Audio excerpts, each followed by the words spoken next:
Go Knapp Elementary School!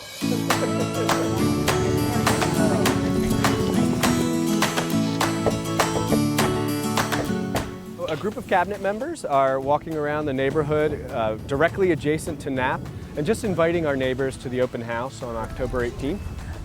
It's at 6 p.m.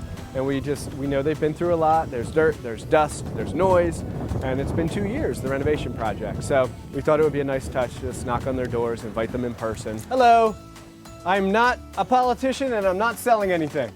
I'm the superintendent in the North Penn School District, and we're having an open house at Knapp, so we wanted to stop by and just in person invite you folks. Okay, when is it? It's October 18th at 6 o'clock. Gorgeous, and we'd love for you to come. Okay. Okay? All right, thank you. That's so for you much. guys. Yeah, if you can come, we'd love to have you.